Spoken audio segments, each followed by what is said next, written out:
Thank you very much. You're very, very kind. It was a laminator I got for Christmas. It's sad, but anyway. I really am truly humbled and I'm honored by this recognition. Being a teacher has been the greatest experience of my life. And I can't think of any greater vocation or calling than to be a classroom teacher. And I became a teacher because of how my own teachers impacted my life. My dad was in the military, specifically the Navy, and moving was second nature to me. So every September, almost every September, I entered a brand new school. And it wasn't easy when you're the chubby kid named Sexsmith to enter a brand new school. But I had teachers like Mr. Laughlin and Mrs. Plant and Mr. Mitchell and a whole bunch of others who left a lasting impression on me about how teachers can change lives. And people who do know me well know that I live in fear of public speaking. And yet difficult circumstances are really no stranger with me with a name like Sexsmith in a profession like teaching. And a thank you speech like this does take a backseat to convincing new students and parents that Sexsmith is your last name and not some sort of questionable medieval occupation. For the last 30 years, Sexsmith has morphed itself into a number of different nicknames. I imagine all of you had nicknames. Can you imagine mine? My favorite did come from a grade 7 student. His name was Robert. And after missing a day of school, Robert presented me with his excuse, and it was addressed to Dear Mr. Sexless. So Robert denied ever referring to me as sexless at home, that it was an honest mistake, and I doubted his sincerity when a parent-teacher, his mother, addressed me also as Mr. Sexless. I've been Mr. Sexworth, Mr. Sexmouth, and on my undergrad diploma, the UNB people here listed my first name as Philip, my last name is Smith, and my middle name was Sex. Anyway, it's been a journey. And I promise I'll keep this short, but I just want to round out a few things. I can honestly say that I loved almost every minute of my life as a teacher. And if I could, I'd thank the thousands of teachers or of students whose lives I've touched over the years. And I truly, truly learned more from them than they ever did from me. And I would thank the secretaries, and I would thank the custodians, and all those people who were so good to me over the years, who laughed at my jokes, left muffins in my mailbox, and helped build sets for my plays.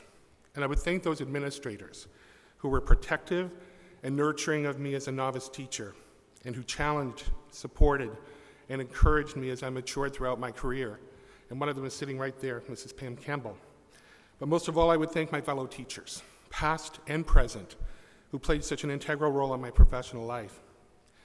I'm going to use an analogy here. I've used it before, but I want you to think about this.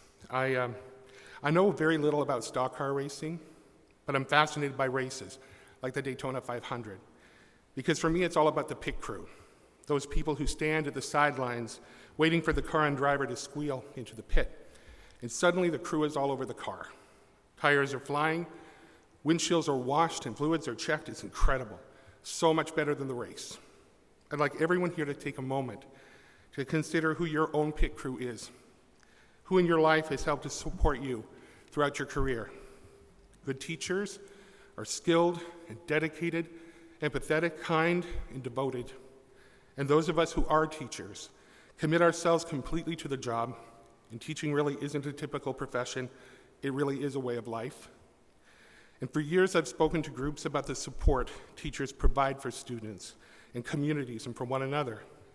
And today, however, I'd really like you to take a moment to consider those people whose love and support have allowed you to commit countless hours, not only to lesson preparations and to marking, but also to coaching and directing, supervising, chaperoning, and the 100 other unseen commitments that teachers make. Because chances are really good that you have a member of your pit crew sitting next to you right now, someone who supported you during your career, whose contributions to your life have made your schoolwork possible. My wife, April, is my unsung hero. I would not have been an effective teacher if it hadn't been for her. I'm not too proud to tell you, she made my lunch for 30 years. She never forgot to trim the crust off my bread. She makes sure that I always have at least one fruit choice and chastises me when I don't eat it. She's baked thousands of cookies for my classes, acted as a writing partner for my students and for me. My wife made it possible for me to be the best teacher I could be. And in the end, she served the students of this province in an unseen and unselfish, in a selfless way. For 15 years of my life, my wife and I rarely had a Saturday to ourselves. My wife would run student lunch orders to restaurants, sew costumes. She was treasurer for every school activity and fundraiser I ever had. When we traveled, we never traveled alone, traveled with 40 other people. Never once did she complain. She would make whatever crazy idea had happened, like yesterday. We had breakfast for 100 people and an amazing race for 67 all through this campus. If it hadn't been for her, it wouldn't have happened. This humbling acknowledgement this afternoon is really more a recognition of a partnership. I would not have been the teacher people perceive me to be without my wife. Her support, her willingness to stand back and at times take second place was her own acknowledgement of the importance of nurturing young generations of New Brunswickers. Although my wife has never held a teacher's license, and she isn't a member of this association, my wife is as much a teacher as anyone I know. And to conclude, I'd like to extend my sincere congratulations to all of you as you embark upon a new and exciting and wonderful chapter of your lives. And I'd also like to once again express how humbled and how touched I am by this recognition, or more accurately, how humble we both are. Thank you.